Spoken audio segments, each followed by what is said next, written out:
السلام علیکم ناظرین، متبادل بیانیہ کے ساتھ میں ہوں آپ کا میزبان سبوق سید، اور میرے ساتھ موجود ہیں خورشید ندیم صاحب۔ ناظرین، آپ جانتے ہیں کہ ایک سال پہلے تقریباً پاکستانی ریاست کی جانب سے پیغام پاکستان کے نام سے ایک دستاویز قوم کے سامنے لائی گئی تھی، اور قوم کو یہ بتایا گیا تھا کہ 1700 پاکستان کے مختلف مکاتب فکر کے جید علماء اکرام نے اس دستاویز پر دستخط کیے ہیں، اور اس میں پاکستان میں مختلف حوالوں سے علماء اکرام نے اپنی آراء کا اظہار کیا اور یہ بتایا کہ پاکستان کا مستقبل کیسا ہوگا۔ آج کے اس پروگرام میں ہم اس پیغام پاکستان کی جو دستاویز ہے اس پر سال پورا ہو گیا اس پر بات کریں گے، اور خورشید صاحب کے سامنے ہم یہ سوال رکھیں گے کیونکہ انہوں نے اس پر بڑا کام بھی کیا، اور یہ بھی ایک متبادل بیانیہ قوم کے سامنے لا رہے ہیں۔ آج سے سال پہلے ریاست نے بھی ایک متبادل بیانیہ قوم کے سامنے لانے کا اعلان کیا، تو خورشید صاحب یہ بتائیے گا کہ آپ کے متبادل بیانیہ میں اور ریاست کے متبادل بیانیہ میں کیا فرق ہے؟ وہی جو ایک کمزور کی اور طاقتور کی بیانی میں ہوتا ہے، تو میرا بیانیہ تو ایک کمزور کا کمزور کون؟ بیانیہ اچھا اس کے پیچھے ریاست کی قوت نہیں ہے، اور المیہ یہ ہے کہ ہمارے ہاں جب کوئی بیانیہ پیش ہوتا ہے تو اس کے پیچھے ریاست کی قوت ہوتی ہے، معاشرے کی قوت نہیں ہوتی۔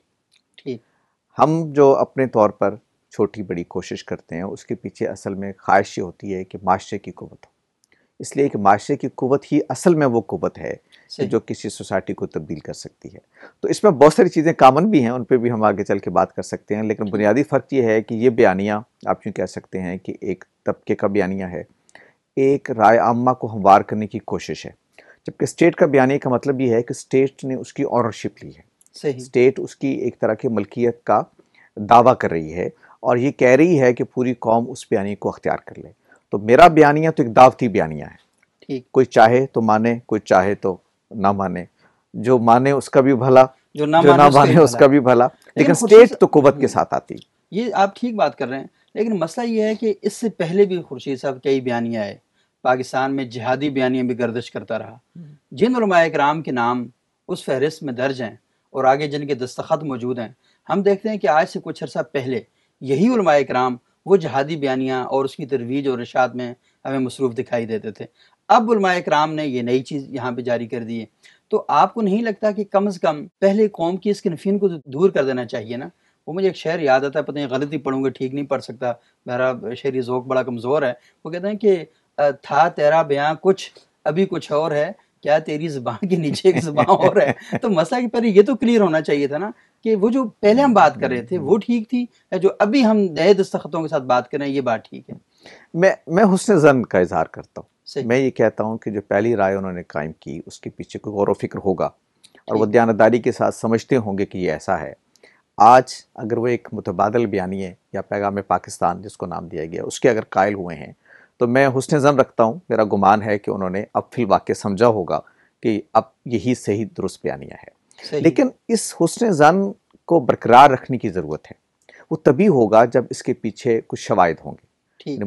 میرے سامنے ایسے شواہد آئیں گے جو مجھے بتائیں گے کہ یہ متبادل بیانیہ اب علماء نے، ہمارے مذہبی طبقے نے اپنے پورے شرح صدر کے ساتھ، جس کو کہتے ہیں حلا وجہ البصیرہ، صحیح۔ اس کو اختیار کر لیا ہے، تو پھر تو میں مان لوں گا کہ یہ میرا حسن ظن جو ہے وہ برقرار ہے اور اس کو باقی رہنا چاہیے۔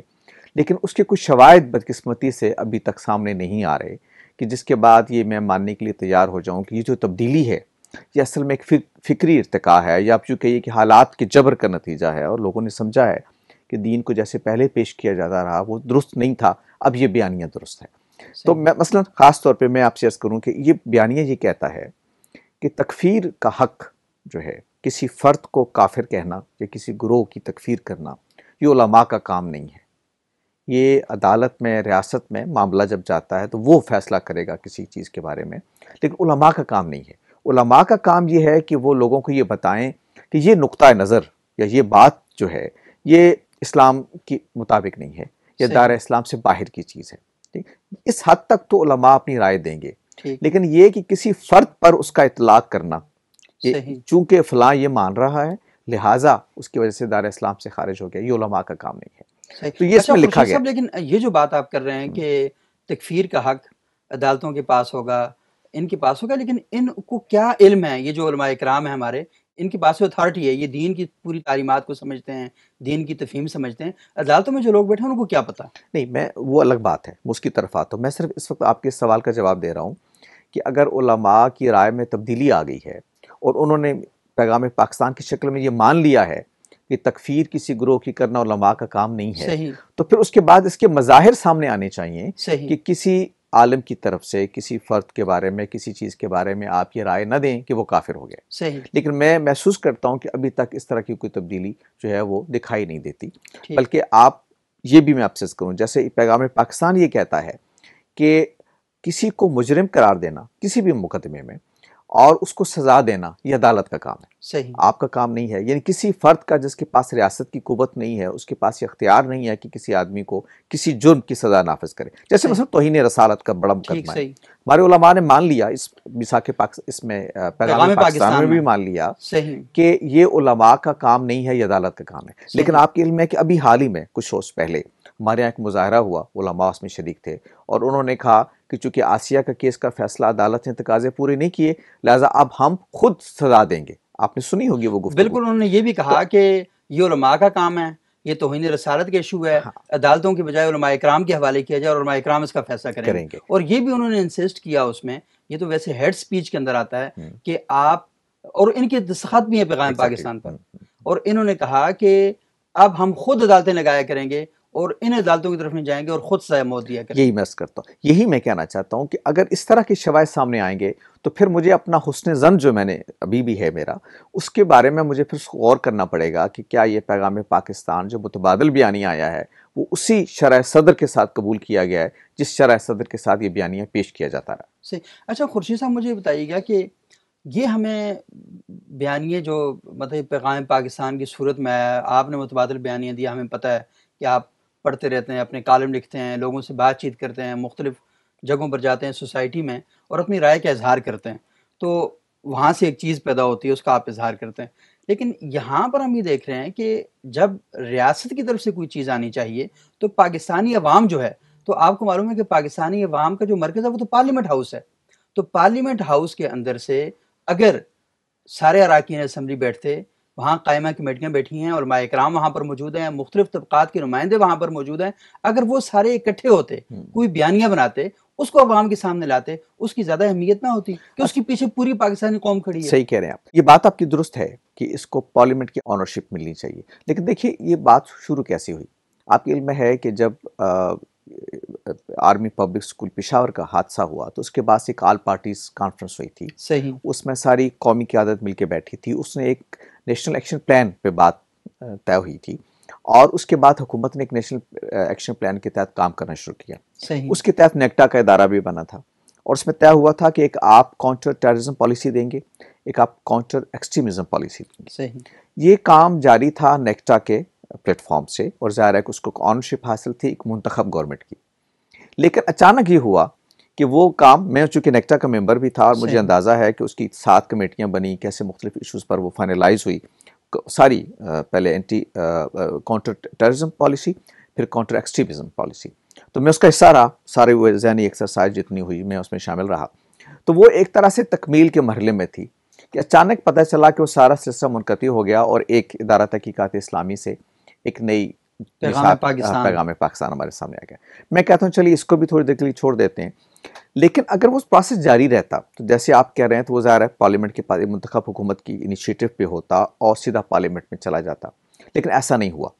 تاہم بعد میں جو حکومت تھی، جب یہ ادارہ تحقیقات اسلامی کی طرف سے آیا سامنے اور فتویٰ آیا، علماء اس میں شریک ہوئے، اور فتوے کی روشنی میں پیغام پاکستان کے نام سے ایک میثاق ترتیب پایا.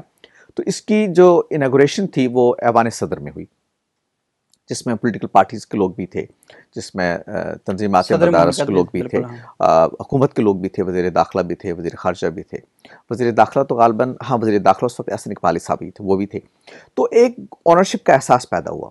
لیکن ضروری تھا کہ اس کے بعد یہ پارلیمنٹ میں جاتی. پیغام پاکستان ہے، یہ جاتا پارلیمنٹ میں، لیکن نہیں گیا. پھر الیکشن آ گیا، چلیں وہ ایک پاس سے شروع ہو گیا. اب موجودہ حکومت بھی آ گئی، 6 مہینے ہو گئے، تو اس کے بعد بھی ابھی تک پارلیمنٹ میں یہ نہیں گیا. تو میرا خیال یہ ضروری ہے کہ پارلیمنٹ میں جائے، ایک آنرشپ پیدا ہو، تاکہ لوگوں کو پتہ چلے کہ پوری پولیٹیکل فورسز جو ہیں اور حکومت بھی اس کے پیچھے. اچھا خورشید صاحب، یہاں پر ایک چھوٹا سا سوال اور بھی پیدا ہوتا ہے، شاید یہ غیر متعلق ہو لیکن متعلق بھی ہے. اس کی وجہ یہ ہے کہ ہم دیکھتے ہیں کہ سیاسی قیادت ہو تو جو کام پارلیمان کے اندر کرنے چاہیے وہ اداروں کو بائی پاس کر کے اداروں سے باہر کرتے ہیں. میثاق جمہوریت اداروں سے باہر ہے. ہم یہ دیکھتے ہیں, اچھا بعد میں خیر وہ کہا گیا تھا اس کو ہم پارلیمنٹ سے کروائیں گے, لیکن یہ پیغام پاکستان آیا پارلیمنٹ سے باہر. وہ کیا کہتے ہیں, پاکستان میں حدود آرڈیننس کا ایشو تھا, اس کا معاملہ طے کیا گیا اداروں سے باہر. ادارے موجود ہیں, اسلامی نظریاتی کونسل موجود ہے, لیکن وہاں پر. تو یہ ہمارا کیا مزاج ہے کہ ہم جب بھی بڑے فیصلے کرتے ہیں یا متبادل بیانیاں لے کر آتے ہیں ریاست کے لیے, تو ہم یہ سارے کام ادارے موجود ہونے کے باوجود اداروں سے باہر جا کر کرتے ہیں. ہم خود ہی اپنے آئین کی نفی نہیں کر رہے ہوتے, یا ہم خود ہی نہیں بتا رہے ہوتے کہ جو کام ہم کرنا چاہ رہے ہیں اصل میں اس میں کتنے سنجیدہ ہیں. اصل میں یہ اسی وقت ہوگا کہ جب کسی فیصلے کی آنرشپ پولیٹیکل لیڈرشپ کے پاس ہوگی. صحیح. اگر پولیٹیکل لیڈرشپ فیصلے کرے گی تو پھر آپ کی فورن پالیسی ہو, آپ کی داخلہ پالیسی ہو, کچھ دیگر پالیسیز ہوں, وہ آپ کی پارلیمنٹ میں زیر بحث آئیں گی. صحیح. بدقسمتی سے پاکستان کا جو سیاسی نظم ہے اس میں طاقت کا مرکز ایک نہیں ہے, کئی ہیں. تو پھر بعض انیشیٹو ایک جگہ سے ہو جاتا ہے, بعض انیشیٹو دوسری جگہ سے ہو جاتا ہے, جس کے بعد وہ مسائل پیدا ہوتے ہیں جن کی طرف آپ نشاندہی کر رہے ہیں. تو اگر طاقت کا مرکز, جیسے ہمارا آئین بھی کہتا ہے, پارلیمنٹ کو مانا جائے, تو پھر یہ سارے انیشیٹوز جو ہیں وہ پارلیمنٹ کی طرف سے آنے چاہیے, تبھی اس کی آنرشپ بھی پیدا ہوتی ہے. اس لیے کہ وہ منتخب نمائندے وہاں موجود ہوتے ہیں, جب ان کی طرف سے کچھ چیز اختیار کر لی جاتی ہے. پھر دوسری بات جو جس کی طرف آپ نے توجہ دلائی کہ ریاست کے کچھ معاون ادارے ہوتے ہیں, گورنمنٹ کے بھی معاون ادارے ہوتے ہیں, جن میں مثلا اسلامی نظریاتی کونسل ہے, جس کا کام یہ ہے کہ دینی امور پر حکومت کو اور ریاست کو وہ مشورہ دے. تو ایسی چیزیں ظاہر ہے کہ اسلامی نظریاتی کونسل کے پاس آنی چاہیے. اب ویسے حکومت نے اسلامی نظریاتی کونسل سے کیا ہے رابطہ کہ وہ اس پر کوئی بات کرے, اور ریاست مدینہ کے لیے بھی, اور اسلامی نظریاتی کونسل میں ہی پیغام پاکستان بھی زیر بحث آیا, اور اسلامی نظریاتی کونسل بھی یہ مطالبہ کر چکی ہے کہ اس کو آپ پارلیمنٹ میں لے کے آئیں. تو یہ پروسیس آگے ہے, لیکن بات وہی ہے کہ اس کی آنرشپ تبھی مستحکم ہوگی کہ جب صرف ریاست نہیں, معاشرہ بھی اس کو اختیار کرے گا. اور معاشرہ اختیار کرنے کا مطلب ہے کہ وہ سب لوگ جنہوں نے اس کو دستخط کیے ہوئے ہیں وہ بھی اس کی کم از کم شعوری آنرشپ لیں, اور ان کے رویوں میں ہمیں اس کی تبدیلی دکھائی دے. صحیح. لیکن خورشید صاحب ہم دیکھتے ہیں کہ آپ نے کہا کہ وہ اس کی آنرشپ لیں, ان کے رویے میں تبدیلی آئے, لیکن ہم نے کئی علماء اکرام کو دیکھا کہ جن کے دستخط یہاں موجود ہیں, میں نے پہلے بھی بات کہی, لیکن وہی سارے اسی پیغام پاکستان کے خلاف چل رہے ہیں. وہ وہاں پر بھی موجود ہیں, وہ یہاں پر بھی موجود ہیں. اسی لیے میں کہتا ہوں کہ یہ قرارداد مقاصد جب منظور ہوئی تھی نا, تو مولانا مودودی نے اس پہ ایک تبصرہ کیا تھا. صحیح. انہوں نے کہا تھا کہ یہ ایک ایسی برسات ہے کہ جس سے پہلے کوئی گٹھا نہیں اٹھی اور جس کے بعد زمین میں کوئی رویدگی پیدا نہیں ہوئی. صحیح. قرارداد مقاصد کا یہ تبصرہ کیوں کیا مولانا مودودی نے؟ اس لیے کیا کہ ان کے خیال میں جو قرارداد مقاصد سے پہلے ایک فضا بنانی چاہیے تھی وہ نہیں بنائی گئی. صحیح. جب قرارداد مقاصد اسمبلی نے منظور کر لی تو اس کے بعد ریفلیکٹ ہونی چاہیے تھی حکومتی پالیسیز میں, وہ نہیں ہوئی. اچھا, اب یہ سب کچھ جب نہیں ہوا تو پھر ایک دستاویز تو آ گئی لیکن معاشرہ تبدیل نہیں ہوا. ایگزیکٹلی پیغام پاکستان کے ساتھ بھی یہ ہوا. آپ کو یاد ہوگا کہ اس کے آنے سے پہلے بھی قوم کو کچھ پتہ نہیں چلا کہ وہ میثاق پاکستان آ رہا ہے. اچانک سے ہمیں ایک دن پتہ چلا, خبریں آنا شروع ہو گئیں, ٹی وی چینل کی سکرینیں بریکنگ نیوز آنا شروع ہو گئی, اور آنے کے بعد بھی نہیں پتہ چلا. اور آپ کو یاد ہوگا کہ آپ بھی میرے ساتھ تھے, ہم لاہور میں جب ایک اجتماع میں تھے جس میں بڑے بڑے جرنلسٹ, بڑے بڑے اوپینین میکرز آئے ہوئے تھے, اور ان سے ہم نے یہی کہا کہ سال ہو گیا میثاق پیغام پاکستان, تو کسی کی طرف سے کوئی اس پہ گرم جوشی, کوئی پیغام. ہم نے کہا کہ ذرا آپ سوچئے کہ سال کے اندر کتنے پروگرامز اس پہ ہوئے, کتنے کالم لکھے گئے, کتنی چیزیں ہوئیں, کچھ نہیں ہوا. تو اب یہ ہوا یہ کہ نہ اس کو میڈیا نے اس طرح سے آنرشپ اس کی لی, نہ سیاسی جماعتوں نے لی اس لیے کہ پارلیمنٹ میں ابھی تک نہیں آیا, نہ علماء نے لی اس لیے کہ ان کے رویے میں اس کی کوئی ریفلیکشن ہم کو دکھائی نہیں دے رہی. تو جب ایسا ہوگا تو پھر وہ ایسی گھٹا ہوگی, ایسی برسات ہوگی جس سے پہلے نہ کوئی گٹھا اٹھی اور نہ اس کے بعد زمین کے اندر کوئی زرخیزی, کوئی رویدگی پیدا ہو. صحیح. اچھا خورشید صاحب یہ بتائیے گا کہ ویسے اگر دیکھا جائے تو پیغام پاکستان میں تو بہت زبردست اور بہت ہی بہترین چیزیں ہیں. ٹھیک ہے, ہم اس پر بات کر رہے ہیں کہ پارلیمان کی اس کو ایک تائید حاصل ہونی چاہیے, تمام مکاتب فکر کے علماء کرام اس کے ساتھ صرف دستخط ہی نہ کریں, عملاً اس کو اپنے ممبر محراب پر لے کر بھی آئیں, اپنے نصاب کا حصہ بھی بنائیں, ٹی وی چینل پہ اس کو ڈسکس بھی ہونا چاہیے. لیکن یہ ہے تو بہت زبردست چیزیں, اور یہ وہی ہیں کہ جو پاکستان کو ضرورت ہے. تو ٹھیک ہے, وہ بحث اپنی جگہ پر موجود ہے. اب اسے ہم کیسے یہ کر سکتے ہیں کہ اسے ہم اپنے رویوں کے اندر لے کر آئیں, ہم اسے پاکستان کے مستقبل میں ایک بیانیے کے طور پر سوسائٹی میں اس کو ایک جاندار طریقے سے لے کر آئیں. دیکھیے, ہمارا رونا تو یہی ہے کہ اتنی اچھی دستاویز بن گئی, اب ضرورت ہے کہ یہ سوسائٹی کے اندر ریفلیکٹ ہو. کوئی بھی دستاویز 1973 کا آئین سے زیادہ خوبصورت دستاویز دنیا کی تاریخ میں کم ہی لوگوں نے لکھی ہوں گی, لیکن ہمارے رویے آئینی نہیں بن سکے. اس کی وجہ یہ کہ آئین کے بارے میں جو سینسٹیوٹی ہے وہ حساسیت ہے وہ معاشرے میں کہیں پیدا نہیں ہوئی. صحیح. میں یہی بات عرض کرنے کی کوشش کر رہا ہوں. آپ کو پتہ ہے میں لکھتا بھی رہتا ہوں، اور یہ ہمارا جو متبادل بیانیہ پروگرام ہے وہ بھی اسی سلسلے کی کڑی ہے کہ لوگوں کو متوجہ کیا جائے. جو میرا اور آپ کے کرنے کا کام ہے، ہم کام کریں پبلک اوپینین کی بناوٹ، پبلک اوپینین کی تشکیل، کہ ان کو بتائیں کہ یہ سوسائٹی جو ہے اس کو کہاں جانا ہے، آپ کے رویوں میں کیا تبدیلی آنی چاہیے، آپ کے مذہبی مقدمات میں کیا اصلاح کی ضرورت ہے، آپ کے سیاسی رویے کیسے بدلنے چاہیے، ڈیموکریٹک سوسائٹی سے مراد کیا ہوتی ہے، مذہب سوسائٹی کے اندر کیا رول ادا کرتا ہے. یہ ساری چیزیں پیغام پاکستان میں ریفلیکٹ ہو رہی ہیں. ضرورت اس بات کی تھی کہ یہ علماء کے رویے میں، میڈیا کے رویے میں ریفلیکٹ ہوتی. تو میرا خیال یہ ہے کہ تب یہ قوم کی اونرشپ پیدا ہوگی. تو ہم اس پلیٹ فارم سے، اپنے اس متبادل بیانیے کے پروگرام سے پوری قوم کو گویا متوجہ کر رہے ہیں، علماء کو متوجہ کر رہے ہیں، میڈیا کو متوجہ کر رہے ہیں. یہ تو ٹھیک ہے، متوجہ ہم نے کر دیا. مجھے بتائیں کہ عوام کیا کرے. ہمارے یہ پروگرام دیکھ لیا عوام نے، ٹی وی چینل پر آپ ابھی پیچھے سلیم صاحب کے پروگرام میں آئے، انہوں نے بھی کئی پروگرام کیے، لوگوں نے پروگرام دیکھ لیے سارے. عوام کرے کیا؟ دیکھیے میں دو چیزیں کرنے کی، مثلا علماء نے جب دستخط کی اس چیز پر تو اس کے بعد دو چیزیں بڑی ضروری تھی. ایک یہ کہ وہ دینی مدارس کا نصاب اس کو ریوزٹ کیا جانا چاہیے تھا اس میثاق کی روشنی میں، اس پیغام کی روشنی میں جس پر آپ نے دستخط کی. صحیح. آپ کے جو دینی مدارس کا تعلیمی نظام ہے اس کو تبدیل ہو جانا چاہیے تھا اس کی روشنی میں. ایک بات. آپ کا جو جدید تعلیم کا نظام ہے، صوبائی حکومتوں کو یہ کرنا چاہیے تھا کہ وہ جدید تعلیم کے نظام کو بھی تبدیل کرتے، تعلیمی اداروں کی انوائرمنٹ کو تبدیل کر دے. آپ کے علم ہے کہ ہمارے ہاں جتنی دہشت گرد تنظیمیں ہیں ان کی جو انرولمنٹ ہوئی وہ مدرسے سے زیادہ ماڈرن ایجوکیشن انسٹیٹیوشن. بالکل. اس کا مطلب یہ کہ صوبائی گورنمنٹیں آگے بڑھ کر اپنی تعلیمی پالیسی میں اس چیز کو ریفلیکٹ کرتی، ایچ ای سی کرتی، تاکہ ہائر ایجوکیشن میں بھی اس کی ریفلیکشن ہوتی.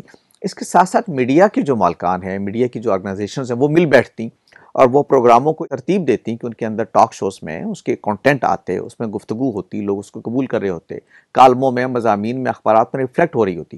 اس کو ٹاک آف دی ٹاؤن بنانا چاہیے تھا اور بحث پورے پاکستان میں ہوتی ہے اس کے اوپر. جو بات آپ نے کہی نا ابھی کہ ہیٹ سپیچ کی بات ہو رہی ہے، بس آپ سرخی بناتے ہیں اخبار کی تو آپ کی تربیت ہونی چاہیے جرنلسٹوں کی کہ وہ سرخی بناتے وقت یہ خیال رکھیں کہ کسی گروہ، کسی طبقے کے خلاف آپ کوئی نفرت تو نہیں پیدا کر رہے. خبر اور چیز ہے، لیکن جب آپ کہتے ہیں فلاں کی ہرزہ سرائی، مثلا بالکل ہرزہ سرائی خبر نہیں ہے، یہ تبصرہ ہے. تبصرہ آپ الگ سے کیجئے. خبر کیسے بننی چاہیے یہ آپ کی تربیت ہونی چاہیے.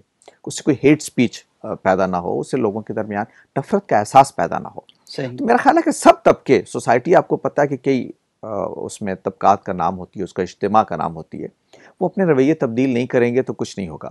ہمارا، میں اور آپ مثلا، ہم اوپینین میکنگ کا کام کرتے ہیں سوسائٹی میں، جس حد تک ہماری بات سنی جاتی ہے تو ہمیں چاہیے کہ ہم لکھیں، ہم بولیں، تو ہم یہ چیز لوگوں کے سامنے لائیں. اور پھر یہ بڑی امپارٹنٹ چیز یہ ہے کہ ہم بولتے کیسے ہیں، ہم لکھتے کیسے ہیں، کس اسلوب میں اختلاف کرتے ہیں، کس اسلوب میں اپنا نقطہ نظر پیش کرتے ہیں. کیا ہم لوگوں کے سر پہ لٹھ مارتے ہیں؟ کیا ہم لوگوں کو یہ قائل کرنے کی کوشش کرتے ہیں کہ دیکھیے متبادل بیانیہ ایک میں دے رہا ہوں، اس کے علاوہ دنیا میں کوئی حق نہیں ہے، ایک ہی حق ہے جو میں بیان کر رہا ہوں، اور لہٰذا جو اس سے اختلاف کرتا ہے اس کا حق سے کوئی تعلق نہیں. کیا میں یہ کہنا چاہتا ہوں؟ تو یہ جو میرے رویے ہیں بطور اوپینین میکر، میں لکھتے ہوئے، میرا قلم جب چلتا ہے، میری زبان جب چلتی ہے، تو کیا وہ لوگوں کے اندر نفرت پیدا کرتی ہے، لوگوں کو قریب لاتی ہے، نقطہ نظر کو دلیل کے ساتھ پیش کرنے کا سلیقہ لوگوں کو سکھاتی ہے، یا آپ کو یہ سکھاتی ہے کہ آپ لوگوں پہ چڑھ دوڑیں اور اپنی دلیل کی قوت کی بجائے اپنی آواز کی قوت سے لوگوں کو تسخیر کریں؟ آپ اپنے ٹاک شوز کو دیکھتے ہیں تو کہنا یہ ہے کہ سارے طبقے جب اپنے رویوں کو نہیں بدلیں گے تو سوشل چینج نہیں آئے گی. سوشل چینج آپ کو پتہ ہے کہ ایسا نہیں ہوتا کہ آپ نے اوپر سے قانون نافذ کیا کل اس کے بعد سے سوشل چینج آ جائے گی. سماجی رویے تبدیل ہونے میں وقت لیتے ہیں، وہ وقت ہمیں دینا چاہیے سوسائٹی کو، لیکن یہ اسی وقت ممکن ہوگا جب سارے سیگمنٹس آف سوسائٹی اپنا اپنا کردار ادا کر رہے ہوں. اچھا خورشید صاحب، یہ تو بڑی زبردست بات ہے کہ سوسائٹی کو اپنا بہترین کردار ادا کرنا چاہیے. یہ کتابوں میں ہم پڑھتے رہتے ہیں، علماء کرام اپنے واعظ اور مواعظ حسنہ جو ہیں ان میں بھی ہمیں یہ بات بتاتے رہتے ہیں. تو کیا پیغام پاکستان بھی ہمیں اخلاقی طور پر پابند کرنے کی خوبصورت سی نئی دستاویز آئی ہے؟ میں آپ کو بتاؤں کہ سوسائٹی کھڑی اخلاقیات پر ہوتی ہے. صحیح. سوسائٹی قانون سے نہیں چلتی، سوسائٹی ایک نظام اقدار سے چلتی ہے، ایک ویلیو سسٹم سے چلتی ہے. آپ جس بات کو کہہ رہے ہیں نا، یہ گفتگو کے آداب میں اپنے گھر سے سیکھتا ہوں. میری ماں کیسے بات کرتی ہے، میرا باپ کیسے بات کرتا ہے، گھر میں جب اختلاف ہو جائے تو وہ معاملات کو کیسے نپٹاتے ہیں، میں کیسے اب نپٹاتا ہوں، یہ میرے بچے سیکھ رہے ہیں. میں وہ اسکول میں جاتے ہیں تو وہ دیکھ رہے ہیں کہ ان کا ٹیچر، ان کی جو استانی ہے، وہ ان سے سوال کیسے ان کے جواب دیتی ہے، ان کے انکرج کتنا کرتی ہے اس کو.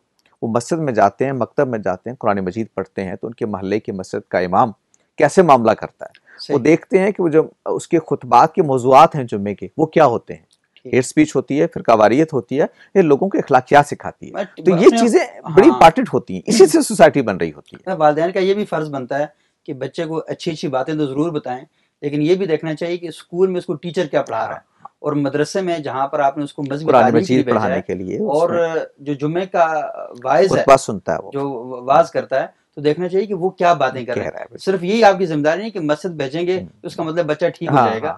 مسجد میں کوئی سافٹ ویئر نہیں پڑا ہوا، وہاں پر کوئی آدمی ہے جو لوگوں کے ذہن بنا رہا ہے، بچوں کے ذہن بنا رہا ہے، وہ کیا ذہن بنا رہا ہے، وہ پرابلم کریٹ ہو سکتا ہے. اچھا، اگر والد صاحب خود کبھی مسجد گئے نہیں تو ان کو تو نہیں پتا کہ ان کا بچہ مسجد میں جا کے کیا پڑھتا ہے.